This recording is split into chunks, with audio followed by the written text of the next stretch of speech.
Castology. Hello and welcome to one of our special mini-sodes, or a tiny-sode really. I think it's going to be quite quick.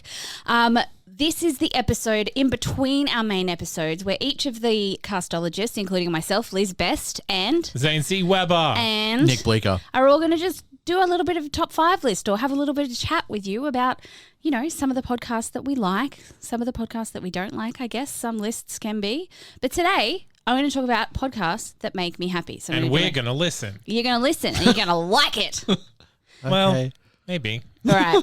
And look, I feel like there may be no surprises in there for anybody who regularly listens to the podcast. But in these episodes, I feel like we can kind of go back through our back catalogue so that, let's just say someone goes, you know what, I really like Liz's choices and I just wish I didn't have to listen to the whole back catalogue to figure out which ones Liz's were.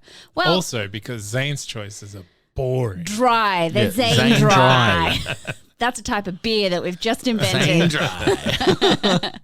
All right, so today, my top 5 podcasts that I listen to when I need to be happy or switch off. Okay, so number 5, surprising that I put this on the list, actually, I thought, was The Guilty Feminist.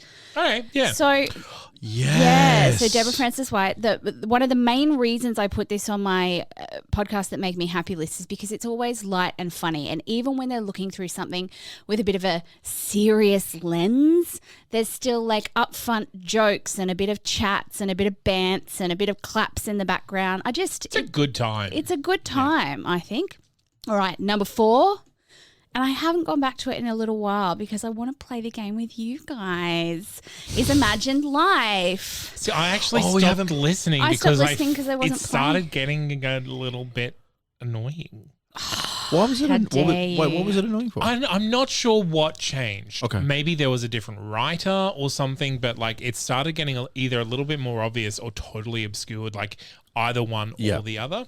But I'd be happy to go back to it. Look, play the game. it's a fun game. I haven't listened to it since we stopped playing. So there's a whole back catalogue. But I just really like the group element that we made of that podcast, of actually making. And if people could do more kind of game showy trivia podcasts that I could play with my friends, that'd be real neat. Absolutely. I would probably take blame for that because I don't think we've played since I've stopped being a graphic designer. No, and also I got a job that requires me to have brain focus on all of the time too. So it's very difficult for me to be able to actually do that during work. Yeah, and I was also just really shit at guessing. So yeah, but you tried, and that was the main thing.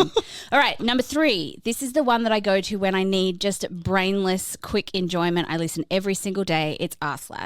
So that is the podcast where the guy who refers to himself as r/ just reads out Reddit stories. And I got to say, I get a little bit happy when it's r/pro revenge or r/petty revenge. And I even started to like the Choosing Beggars because I'm like, fuck those guys. Like, how dare they? Honestly, it's only malicious compliance for I me. do enjoy a bit of malicious compliance. Or Tales from Tech Support is always quite, or I Don't Work Here Lady. Yeah. Like, again, it's so, I don't know what it is about listening to people read their stories, but I dig it.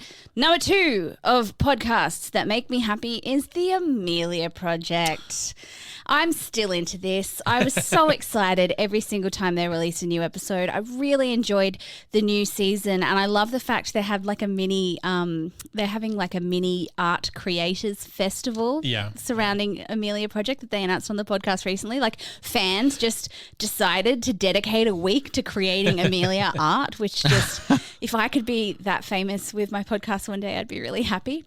But I just find their performances joyful in a way that isn't twee. Like, it's not too cloying. It's just kind of, I don't know. I think it feels like an extended Monty Python sketch. It kind of feels like Faulty Towers to me, like a high concept Faulty Towers. Yeah, to me, like, and there's a running joke through the podcast because it's a podcast. I haven't really been talking what these exactly are, but the Amelia Project, dark comedy podcast about a secret agency that offers a service to fake their client's death. So at the start, it's just kind of like one-off stories, and as you get into season 2, there's big overall story arcs.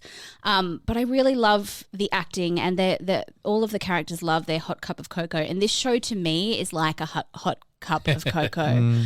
It warms me and makes me happy. And in a surprise to absolutely nobody whatsoever, the number one show that makes me happy is the Thrilling Adventure Hour. It's the podcast that we started this entire journey with from Zane. And any time that I'm feeling a little bit down, listening to anything that's beyond belief, any of the beyond belief, Nick is just like giving me the dirtiest fucking look right now. Yeah, because it's got that moustache dude in it. What's his fucking name? Paul F. Tompkins. He was in a Honestly, TV show I was for watching me, the other day. it's the pan episode. Oh, I love it. The eating the hands. I love all of them. Like, they're just listening to Frank and Sadie Doyle just makes my heart happy. Now, a couple of honorable mentions. So I've got an honorable mention to My Favorite Murder minisodes only. I've had enough of their maxisodes. They're boring. They're not. I don't know. They've just lost their jazz, and I have a feeling they're going to split up soon, to be honest. Really? It's feeling to me like they're going to announce. Well, they're doing more projects outside of My Favorite Well, they've got a Murder. whole network now, so. Oh, Jesus. But I listen to their minisodes because, again, I love people reading me stories. And there's also one that I'm going to mention next week called Coma Girl, mostly because I love the daily serial format. And more of that, please. And so that's my top 5 with a couple of honorable mentions of podcasts that make me happy. If you've got some podcasts that make you happy that you want to send in to us to review on one of our main episodes, you can do so at, I've forgotten the address because I'm really tired right now. castologypodcast@gmail.com. Yeah, that one. Or that's not canon.com/castology. And just let us know. Talk to us on all the social medias. But in the meantime, we'll see you next week for reviews and for more recommendations. Bye, guys.